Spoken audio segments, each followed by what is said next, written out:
एक कौवे ने बताया, भगवान किसे देते हैं और किससे छीन लेते हैं। प्रिय भक्तों, क्या आपने कभी यह सोचा है कि कोई इंसान रोज भगवान का नाम लेता है, मंदिर भी जाता है, पूजा पाठ भी करता है, फिर भी उसके जीवन में दुख, अभाव और अशांति क्यों बनी रहती है?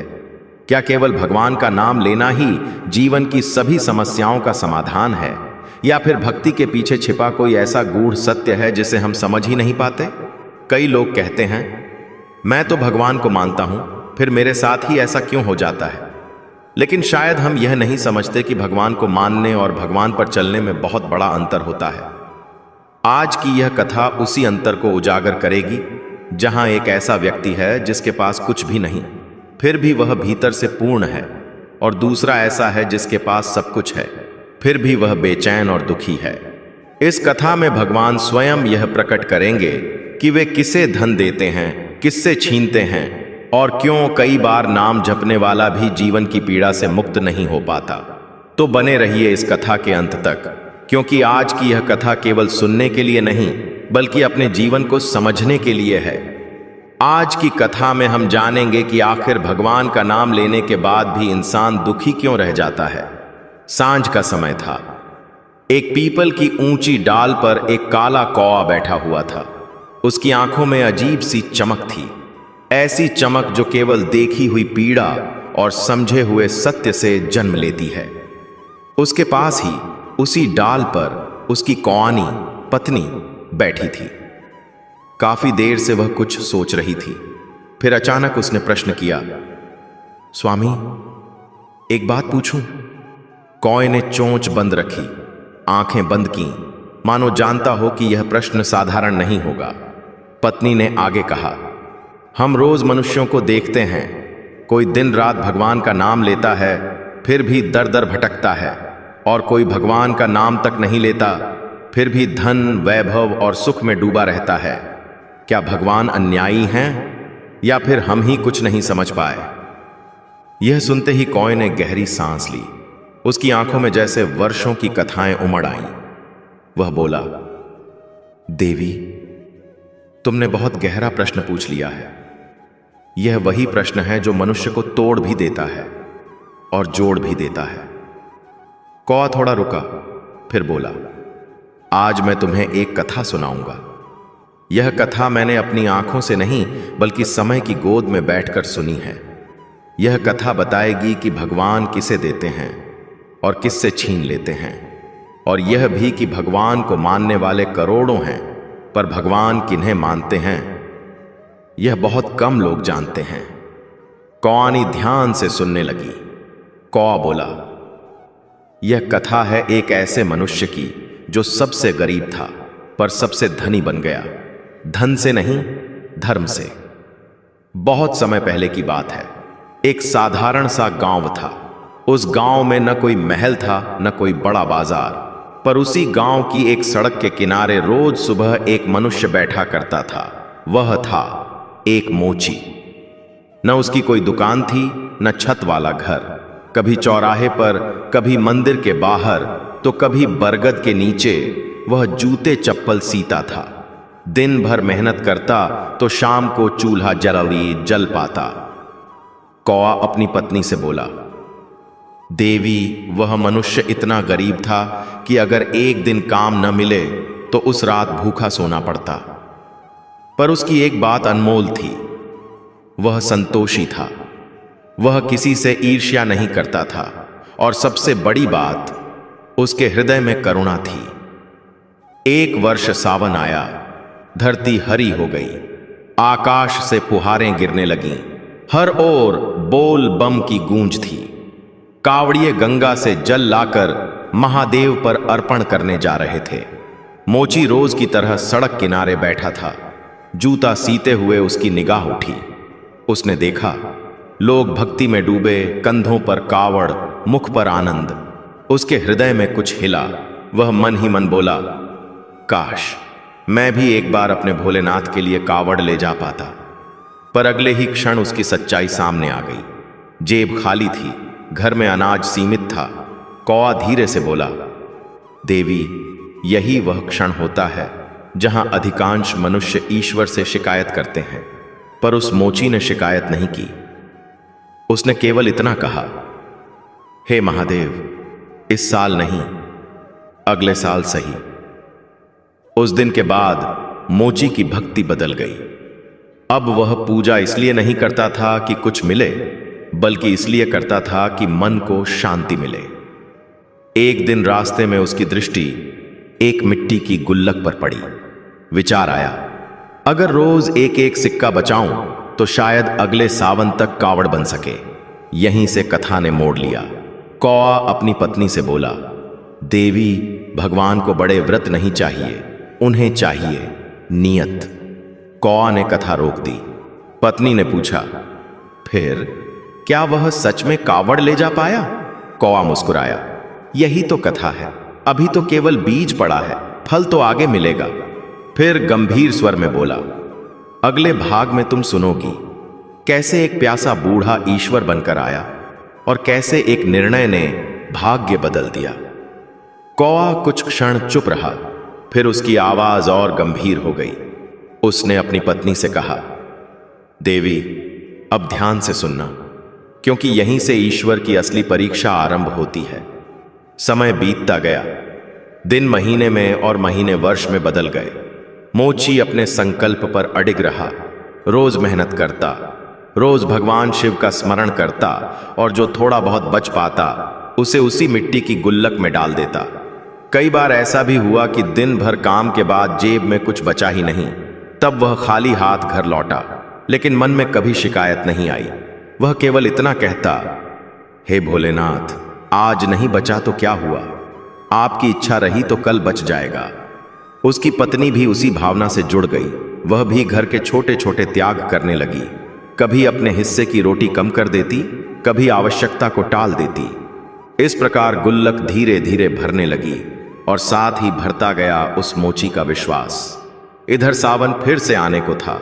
वातावरण फिर से शिवमय होने लगा। हर ओर कावड़ यात्राओं की चर्चा होने लगी। जैसे ही सावन का पहला दिन आया, मोची ने कांपते हाथों से गुल्लक उठाई और उसे तोड़ा।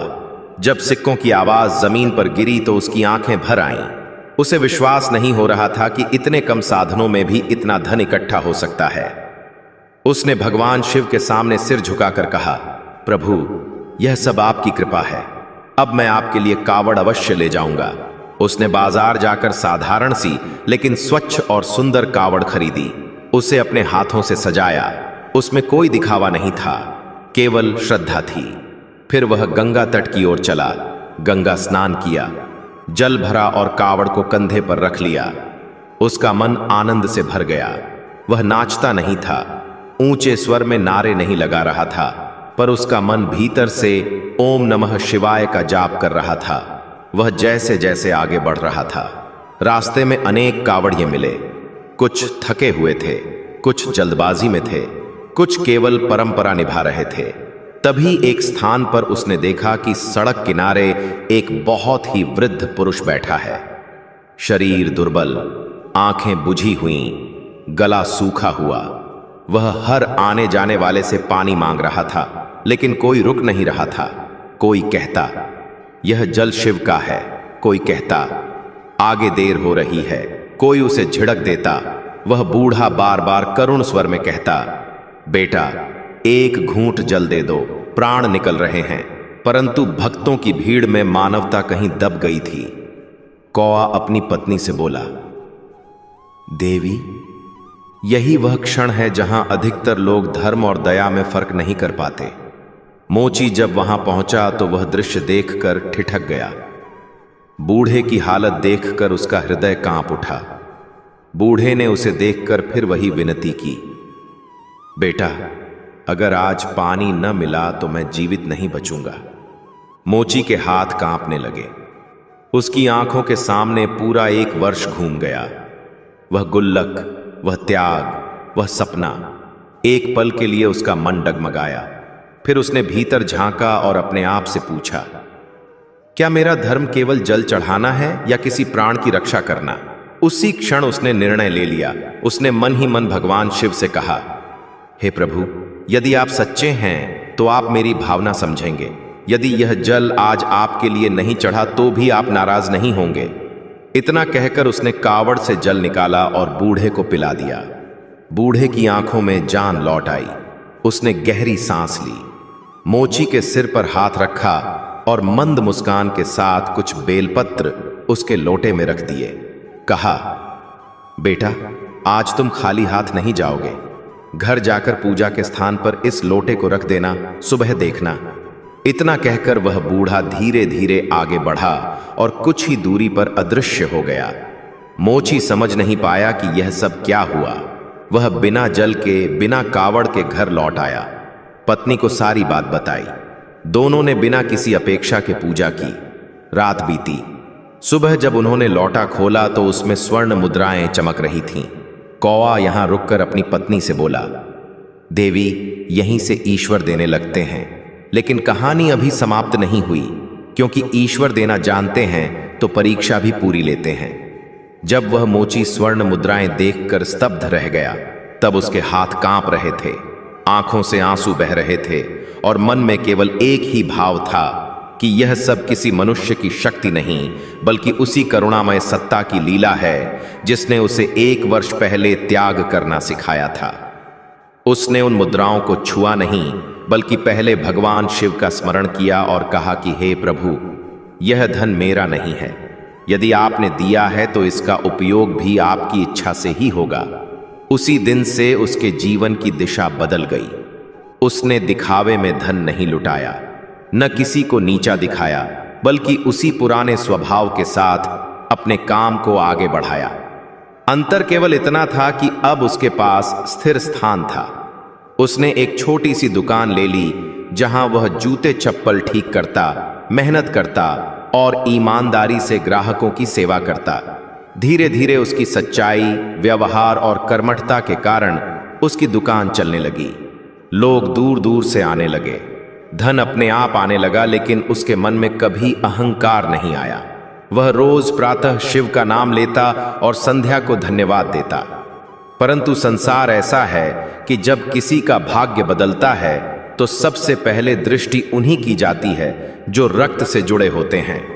उसी गांव में उसका एक भाई भी रहता था, जो उससे पहले से ही दुकान चलाता था, जिसके पास साधन थे, प्रतिष्ठा थी और समाज में नाम भी था। उसने जब देखा कि जो भाई कभी सड़क किनारे बैठकर 2 वक्त की रोटी के लिए जूते सीता था, आज उसकी दुकान चल रही है, घर बन रहा है और लोग सम्मान से बात कर रहे हैं, तो उसके भीतर कहीं न कहीं एक आग जल उठी। वह आग ईर्ष्या की थी। उसने मन ही मन सोचा कि यह कैसे संभव है। यह तो कल तक मुझसे सहायता मांगने की स्थिति में था, इसके पास अचानक इतना धन कहां से आ गया। उसने पहले तो अनदेखा किया, फिर निगरानी करने लगा, फिर बातें बनाने लगा और अंततः उसका मन इतना दूषित हो गया कि उसने यह मान लिया कि यदि वह आगे बढ़ रहा है तो अवश्य उसने कोई गलत रास्ता अपनाया होगा। यही वह क्षण होता है जहां मनुष्य का पतन आरंभ होता है। एक दिन उसने गांव में यह बात फैला दी कि उसका भाई चोरी करता है। उसने लोगों से कहा कि मेरी दुकान से सामान और पैसे गायब हुए हैं और वही सब उसके पास पहुंचे हैं, क्योंकि इसके पास कोई और साधन तो हो ही नहीं सकता। यह बात आग की तरह फैली। लोग वही मान लेते हैं जो उनकी सोच से मेल खाता हो। किसी ने यह नहीं सोचा कि यदि वह सच में चोर होता तो उसका स्वभाव बदल गया होता, उसका व्यवहार कठोर हो गया होता। परंतु भीड़ विवेक से नहीं चलती, वह शोर से चलती है। मोची को जब यह पता चला कि उस पर चोरी का आरोप लगाया जा रहा है तो वह भीतर से टूट गया। वह दुकान बंद कर घर चला गया। पत्नी ने पूछा तो उसने सारी बात बताई। उसकी आंखों से आंसू बह रहे थे। उसने कहा कि हे प्रभु, आपने मुझे दिया, पर आज वही धन मेरे लिए अभिशाप बन रहा है। लोग मुझे चोर कह रहे हैं, मेरा अपना भाई मुझ पर उंगली उठा रहा है, मैं किससे न्याय मांगूं? उसने फिर भी किसी से झगड़ा नहीं किया। पंचायत बुलाई गई, गांव के लोग इकट्ठा हुए। भाई ने ऊंचे स्वर में आरोप लगाए, लोगों ने कठोर प्रश्न पूछे। मोची ने शांत स्वर में केवल सत्य कहा कि उसने कुछ नहीं चुराया, जो कुछ मिला वह ईश्वर की कृपा से मिला। उसने बूढ़े साधु की पूरी कथा सुनाई। परंतु जहां लोभ होता है वहां विश्वास नहीं टिकता। लोग हंसने लगे। किसी ने कहा यह ढोंग है, किसी ने कहा यह कहानी है। किसी ने कहा यह छल है। मोची का मन टूट रहा था, पर उसने झूठ नहीं बोला। उसने केवल यही कहा कि यदि मैं दोषी हूं तो मुझे दंड मिले, पर यदि निर्दोष हूं तो ईश्वर स्वयं मेरी रक्षा करेंगे। उसी क्षण उसने भीतर से पुकार लगाई। कोई मंत्र नहीं, कोई विधि नहीं, केवल आंसुओं से भरी पुकार। और जब पुकार सच्ची होती है तो उत्तर मौन से नहीं आता। उसी सभा में वातावरण बदलने लगा। हवा भारी हो गई, लोगों के स्वर रुक गए, और तभी वहां वही तेजस्वी स्वर गूंजा जिसने एक दिन बूढ़े के रूप में जल मांगा था। भगवान शिव प्रकट हुए। उनका स्वर कठोर नहीं था, पर न्याय से भरा था। उन्होंने कहा कि जिसने ईर्ष्या को स्थान दिया वही अंधा हो गया, जिसने दया को अपनाया वही मेरा भक्त हुआ। उन्होंने भाई को उसके कर्मों का दर्पण दिखाया, बताया कि जब यह भूखा था तब तुमने पूछा नहीं, जब यह तुच्छ था तब तुमने देखा नहीं, और जब मैंने इसे उठाया तो तुमने सहन नहीं किया। सभा में सन्नाटा छा गया। लोग भय और पश्चाताप से झुक गए। भाई का सिर नीचे था। मोची रो रहा था, पर उस रोने में अब पीड़ा नहीं थी, उसमें मुक्ति थी। भगवान शिव ने कहा कि जो मैं देता हूं वह परीक्षा के बाद देता हूं, और जो छीनता हूं वह अधर्म के कारण छीनता हूं। फिर उन्होंने मोची से कहा कि धन स्थायी नहीं है, पर भक्ति स्थायी है, इसे कभी मत छोड़ना। इतना कहकर वे अंतर ध्यान हो गए। कौआ यहां आकर रुक गया और अपनी पत्नी से कहा, देवी, यही है, यहां ईश्वर मौन रहते हैं, पर देखते सब कुछ हैं, और जब समय आता है तो न्याय स्वयं प्रकट होता है। जब भगवान शिव अंतर ध्यान हो गए तो सभा में एक अजीब सा सन्नाटा छा गया। कोई कुछ बोल नहीं पा रहा था। जिन आंखों में कुछ देर पहले तक संदेह और उपहास था, उनमें अब भय और पश्चाताप तैर रहा था। गांव के वही लोग जो मोची को चोर कह रहे थे, अब उसकी ओर देखने का साहस नहीं कर पा रहे थे। पंचों के सिर झुके हुए थे, और उसका भाई जो अब तक ऊंचे स्वर में आरोप लगा रहा था, उसी धरती को घूर रहा था जिस पर खड़े होकर उसने अपने ही रक्त को अपमानित किया था। मोची के भीतर उस समय कोई क्रोध नहीं था, कोई प्रतिशोध नहीं था, बल्कि एक अजीब सी शांति थी, जैसे वर्षों से दबा कोई बोझ उतर गया हो। वह जान गया था कि ईश्वर देर करते हैं पर अन्याय नहीं करते। उधर उसका भाई भीतर ही भीतर टूट चुका था। समाज में उसकी प्रतिष्ठा, जिस पर उसे घमंड था, उसी प्रतिष्ठा की नींव दरक चुकी थी। लोग अब उससे दूरी बनाने लगे, उसकी बातों पर विश्वास नहीं रहा।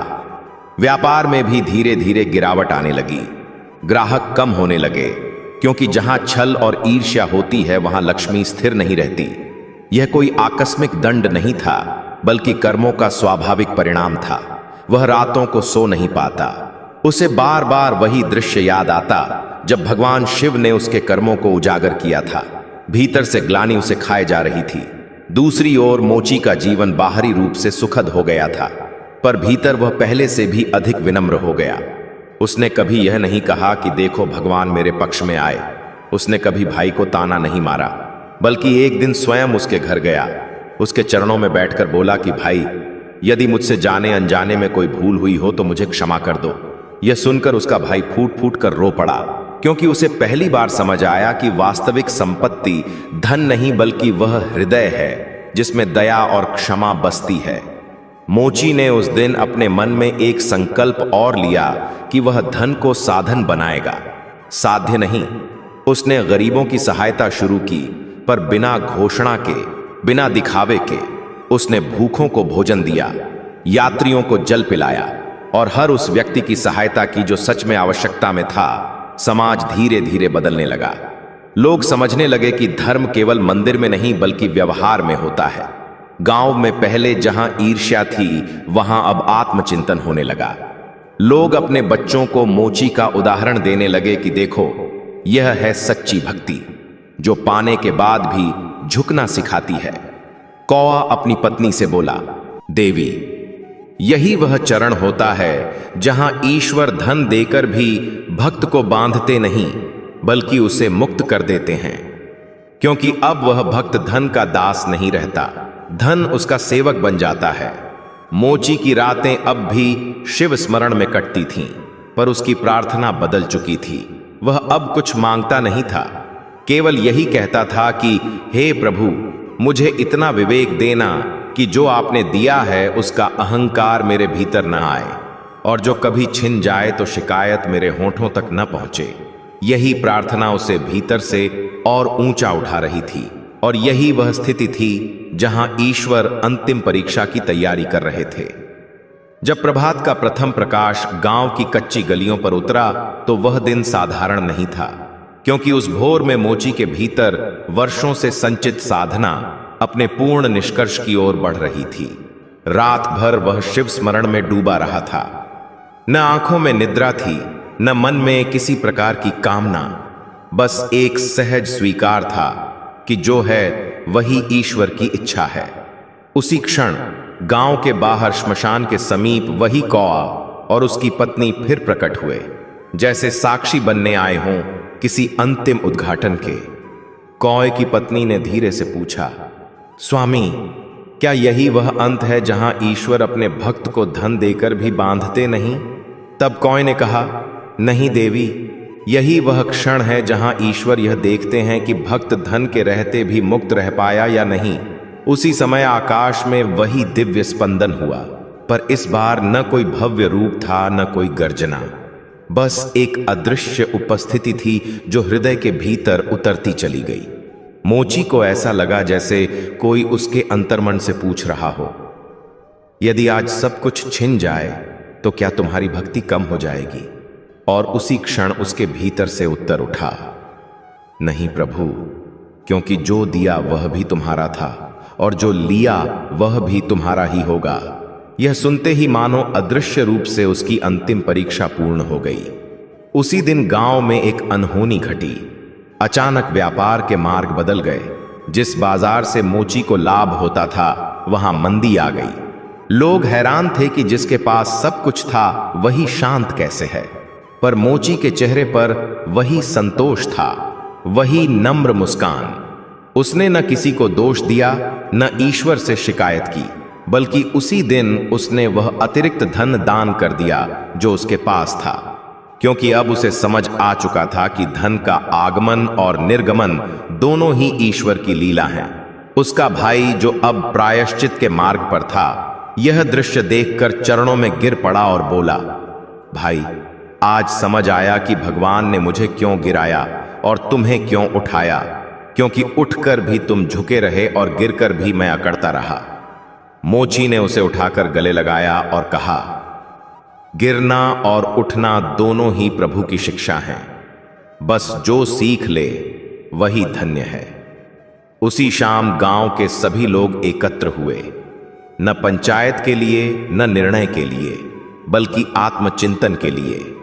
उन्होंने पहली बार समझा कि सच्चा धर्म प्रदर्शन नहीं बल्कि संयम है, सच्ची भक्ति मांग नहीं बल्कि समर्पण है, और सच्चा धन वही है जो मन को बांधे नहीं बल्कि मुक्त करे।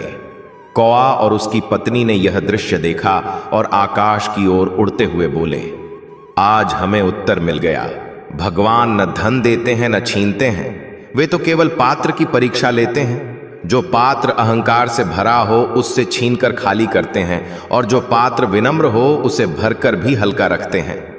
मोची उस रात फिर शिव का नाम लेकर सोया, पर अब उसकी नींद साधारण मनुष्य की नींद नहीं थी। वह नींद थी उस आत्मा की जिसने संसार में रहते हुए संसार को पकड़ना छोड़ दिया था, और यही वह अवस्था थी जहां मनुष्य जीव नहीं रह जाता, साधक बन जाता है, और साधक के लिए न लाभ रहता है न हानि, केवल लीला का रस रहता है। यही इस कथा का अंतिम सत्य है, यही शिक्षा है, और यही वह गूढ़ रहस्य है जिसे समझ लेने पर जीवन स्वयं साधना बन जाता है। इस पावन कथा को अंत तक सुनने के लिए आप सभी का दिल से धन्यवाद। आशा है कि इस कथा से आपको कुछ न कुछ सीख और शांति अवश्य मिली होगी। भगवान से यही प्रार्थना है कि वे आप सभी के जीवन में सुख, शांति और सद्बुद्धि बनाए रखें। ओम नमः शिवाय। हर हर महादेव।